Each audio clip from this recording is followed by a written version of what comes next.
حضرت اویس قرنی رحمت اللہ علیہ کو جنت میں داخل ہونے سے کیوں روکا جائے گا؟ حضرت اویس قرنی اللہ تعالیٰ سے عرض کریں گے، اے اللہ پاک، میرے ساتھ ایسا کیوں؟ اللہ تعالیٰ کا فرمان سن کر اب حیران رہ جائیں گے۔ بسم اللہ الرحمن الرحیم۔ حضرت اویس قرنی رحمت اللہ علیہ کی زندگی کے حالات و واقعات میں ایسی روشنی ہے جو دل کو جھکا دیتی ہے۔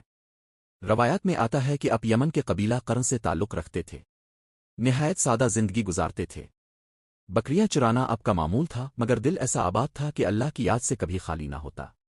اب کی والدہ بوڑھی اور بیمار تھیں۔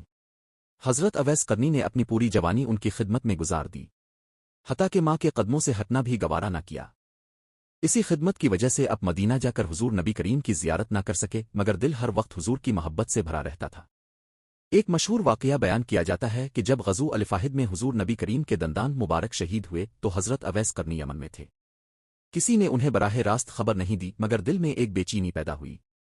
اپنے محسوس کیا کہ میرے آقا کو تکلیف پہنچی ہے۔ یہ سوچ کر کہ معلوم نہیں کون سا دانت شہید ہوا ہے، اپنے تمام دانت ایک ایک کر کے توڑ دیے تاکہ میرے آقا کے درد میں کچھ کمی ہو۔ یہ واقعہ تاریخی اعتبار سے مختلف اقوال رکھتا ہے، مگر صوفیہ اسے عشق رسول کی انتہا کی مثال کے طور پر بیان کرتے ہیں۔ حضرت عمر فاروق رضی اللہ عنہ اور حضرت علی رضی اللہ عنہ سے منسوب ایک واقعہ بھی بہت مشہور ہے۔ حضور نے اپنے وصال سے پہلے فرمایا تھا کہ میرے بعد یمن سے ایک شخص آئے گا جس کا نام اویس ہوگا، تم اسے پاؤ تو اس سے دعا کی درخواست کرنا۔ چنانچہ حضرت عمر رضی اللہ عنہ ہر سال یمن سے آنے والے قافلوں میں حضرت اویس کے بارے میں پوچھتے رہے، یہاں تک کہ ایک سال انہیں پا لیا۔ جب شناخت ہوئی تو حضرت عمر رضی اللہ عنہ جیسی عظیم ہستی نے حضرت اویس قرنی سے اپنے لیے دعا کی درخواست کی۔ یہ واقعہ اس بات کی دلیل ہے کہ اللہ کے نزدیک اصل بزرگی منصب سے نہیں بلکہ تقوی سے ہے۔ حضرت عمر رضی اللہ عنہ نے بیت المال سے وظیفہ دینا چاہا تو حضرت اویس قرنی نے انکار کر دیا اور فرمایا، میرا رزق وہی کافی ہے جو اللہ میرے لیے بھیج دیتا ہے، میں دنیا کے سہاروں کا عادی نہیں بننا چاہتا۔ آپ اس قدر بے نیاز تھے کہ اگر کبھی کسی کے گھر مہمان بنتے تو کوشش کرتے کہ کسی پر بوجھ نہ بنے۔ آپ کی سخاوت کا حال یہ تھا کہ جو کپڑا میسر آتا اکثر کسی محتاج کو دے دیتے۔ ایک مرتبہ لوگوں نے دیکھا کہ سردی میں آپ کے پاس اوڑھنے کو کچھ نہیں۔ پوچھا گیا تو فرمایا، میں نے اپنا کمبل ایک ضرورت مند کو دے دیا کیونکہ آج اس کی سردی میرے صبر سے زیادہ سخت تھی۔ آپ کی عاجزی کا یہ عالم تھا کہ لوگ جب تعریف کرتے تو آپ رونے لگتے اور کہتے، اے اللہ، اگر لوگ میرے عیب جان لیں تو مجھے اپنے دروازوں سے بھی نکال دیں۔ آپ گمنامی کو پسند کرتے تھے اور فرمایا کرتے تھے کہ اللہ کے نزدیک وہی کامیاب ہے جسے لوگ نہ پہچانے مگر اللہ پہچان لے۔ یہ تمام واقعات ہمیں سکھاتے ہیں کہ حضرت اویس قرنی رحمت اللہ علیہ کی زندگی کا خلاصہ اخلاص، خاموش عبادت، ماں کی خدمت اور اللہ پر کامل بھروسہ تھا۔ اسی لیے اب ظاہری شہرت کے بغیر بھی اولیاء میں وہ مقام پا گئے جس کا ذکر قیامت تک ہوتا رہے گا۔ روایات میں آتا ہے کہ آپ راتوں کو عبادت کے لیے اس طرح تقسیم کرتے تھے کہ کبھی کہتے یہ رات سجدوں کے نام ہے، کبھی کہتے یہ رات قیام کے نام ہے، اور کبھی فرماتے آج کی رات صرف رونے کے لیے ہے۔ لوگ حیران ہوتے کہ ایک گمنام چرواہا اتنی عبادت کیسے کر لیتا ہے۔ آپ فرماتے تھے جب دل جاگ جائے تو جسم تھکنے کا نام نہیں لیتا۔ ایک مرتبہ لوگوں نے نصیحت کی درخواست کی تو فرمایا، موت کو اپنے سامنے رکھو، یہ تمہیں کسی اور نصیحت کا محتاج نہیں رہنے دے گی۔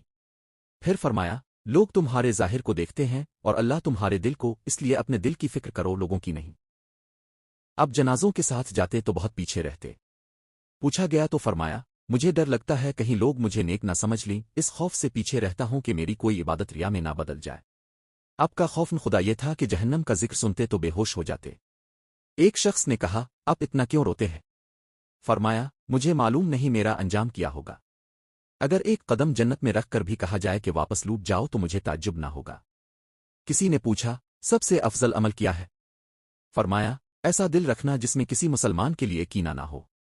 پھر فرمایا، عبادت وہ نہیں جو لوگوں کو نظر آئے، عبادت وہ ہے جسے دل ٹوٹ جائے اور نفس جھک جائے۔ آپ دنیا سے کنارہ کش تھے مگر لوگوں سے نفرت نہیں کرتے تھے۔ فرمایا، میں لوگوں سے نہیں اپنے نفس سے الگ رہنے کی کوشش کرتا ہوں۔ آپ کی وفات کے بارے میں آتا ہے کہ حضرت علی رضی اللہ عنہ کے دور میں جنگ صفین کے قریب شہید ہوئے مگر آخری وقت تک اپنی پہچان ظاہر نہ ہونے دی۔ حضرت اویس قرنی رحمت اللہ علیہ کے بارے میں یہ روایت بھی ملتی ہے کہ قیامت کے دن جب جنت کے دروازے کھولے جائیں گے تو آپ کو روکا جائے گا۔ آپ عرض کریں گے، اے میرے رب، مجھے کیوں روکا گیا؟ اللہ تعالیٰ فرمائیں گے، اے اویس، یہ روکنا سزا نہیں بلکہ آج تیری شفاعت کا دن ہے۔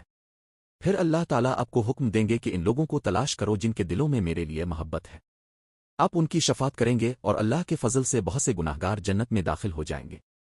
یہ واقعہ اس بات کی طرف اشارہ کرتا ہے کہ اللہ کے نزدیک اصل مقام نہ شہرت سے ملتا ہے اور نہ ظاہری حیثیت سے، بلکہ اخلاص، والدین کی خدمت، عاجزی اور دل کی پاکیزگی سے ملتا ہے۔ حضرت اویس قرنی رحمت اللہ علیہ کا جنت کے دروازے پر روکا جانا دراصل سزا نہیں بلکہ عزت اور شفاعت کا عظیم مقام ہے۔ اللہ پاک ہمیں دین کی صحیح سمجھ عطا فرمائے اور ہمارا خاتمہ ایمان پر فرمائے، آمین۔ ناظرین، کمنٹ باکس میں اللہ تعالیٰ کے 99 ناموں میں سے